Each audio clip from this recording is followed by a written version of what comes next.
From News Channel 8, this is the best of Capital Insider. That was the week that was with Morris Jones.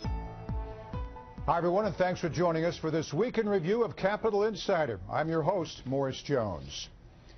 This week, our ace political panel debates Homeland Security funding, Netanyahu's upcoming speech before Congress, and the long list of presidential hopefuls at CPAC 2015.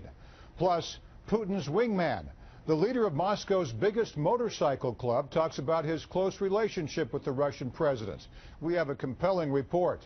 And later, Lockheed Martin and Skunk Works. The defense contractor is pulling back the curtain on its top secret program. Our defense pro explains why. But first, here's our own Week That Was debate.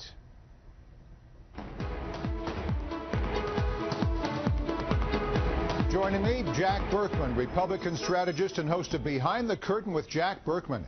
Catch him every Saturday night on the Radio America Network and Sunday afternoons at 2 on WMAL in Metro D.C. Also, Mark Levine, Democratic strategist, a former top lawyer to Congressman Barney Frank, and talk show host on Pacifica Radio.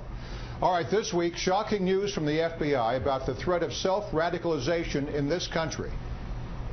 Those people exist in every state. I have homegrown violent extremist investigations in every single state.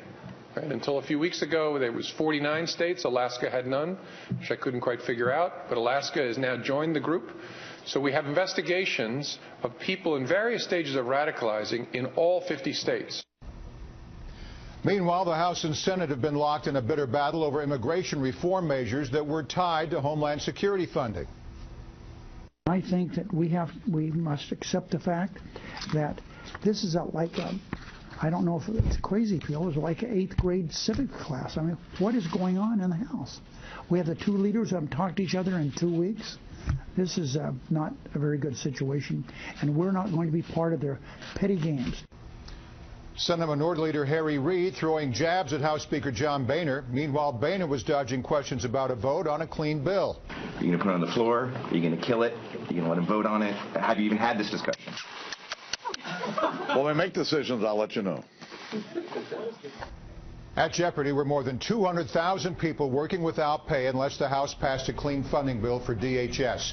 Jack, Republicans again risk-taking blame for another shutdown. This could all be cleared up by now, but what's going on? Well, you're right, Morris. It's a political loser, but I'm going to call upon the party to do the right thing. You know, you just can't let the president end run the entire immigration reform process. I mean, he did with a stroke of a pen right before Christmas with his 2 executive orders what should have taken a year in Congress. He thinks he's some kind of god or some kind of king. We can't allow it.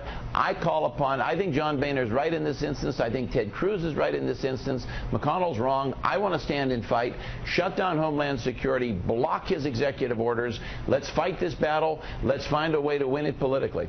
Mark, was this kind of like sequestration with everybody saying, oh, ISIS is going to overrun the country? You already heard from FBI Director Comey about self-radicalization. Was this just a scare tactic the administration was using to get all this Homeland Security money passed? I don't think the terrorist threat to the United States is a scare tactic. I think this is childish of the Republicans in Congress. It seems like every day they want to shut down Congress. They claim to care about protecting Homeland Security, and they don't want to fund Homeland Security. But those are critical jobs. Those would continue to go on, though. That's the problem. We're not going to be without guards at airports. Most of it, frankly, would continue. The other thing people have to remember is about 80% of the DHS budget, the Homeland Security budget, is all for the southwest border. So this is what we're talking about. I mean, for God's sakes, the border is so porous now, I'm not sure what Homeland Security does at this Jack, point. that's inconsistent. I'm not sure they do anything. You complain that there's not enough border enforcement, and then you want to shut down border enforcement. Look, the Senate voted for this bill 98-2. Every American, they don't want to fight this battle. They simply want the government to be funded. I don't know why the Republicans keep shooting themselves in the foot every year. What I want is border enforcement that'll work. We don't have any border enforcement. We're spending billions of dollars. Of course we do, That's but far more than George Bush did. All right, let's switch gears. Israeli Prime Minister Benjamin Netanyahu will address Congress this upcoming Tuesday, but the speech won't be without controversy. House Speaker Boehner broke protocol and invited the leader without the consent of the White House, furthering tensions between the Obama administration and Israel. Jack, was that a smart move? A majority of Americans say going around the White House was a bad call. I think it was a very good move, Morris. You know, Israel feels isolated. They feel abandoned. Obama has done everything he can to abandon our main ally in the Mideast. Where would we be without Israel in the Mideast? I mean, at this point, we don't have another single ally. Even Saudi Arabia and the U.S. relations have cooled. Thank God he did. We have to get those relations back on track. It's essential to our entire policy in the region. Now, President Obama has said he would not meet with Netanyahu during his visit. Vice President Biden won't be in town.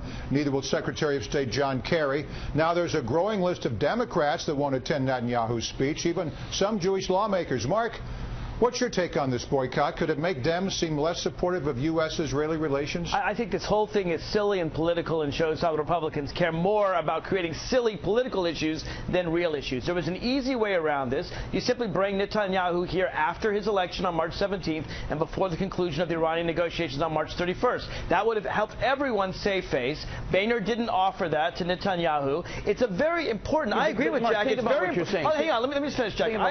I think it's very important to keep Iran, this theocratic, dangerous terrorist dictatorship, from getting nuclear weapons, and all that's being overshadowed by this silly breach of protocol. Jack, here's my question to you. Prime Minister Netanyahu is also locked in a close re-election campaign, as we just heard.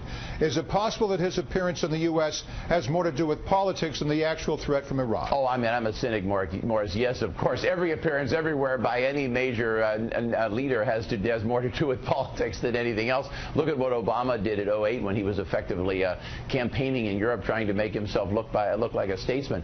But listen to what Mark is saying. He's talking about the timing of when Boehner can invite him. But after the election, before the why isn't? Here's the question: why won't the President of the United States treat Netanyahu and Israel properly? Why isn't the president doing this? Why is all of this in Congress's court? That's the question. Because Boehner issued the invitation. All he had to do was issue the invitation. But why won't the president issue any invitations? And the molehill goes away. The president won't issue any invitations. Well, it's to speak before Congress. Actually, Boehner controls who speaks before Congress. That's my whole point. They took a really important issue and made it to something that's political pettiness. Look, we're good about making predictions and making news, even though it may not be this month, this year. But let's look into the future. There have been several analysts who I admire that think that Iran's going to get the bomb, that the Obama administration will sort of, with a wink and a nod, let them have somewhat of a bomb in the next few years after the administration is out of office. Mark, do you think that's the case, or are we just hearing a lot of noise from these so-called analysts? I certainly hope not. I do think Netanyahu's speech is important. That's why I wish it hadn't been overshadowed by this political protocol pettiness. Mark the alliteration there.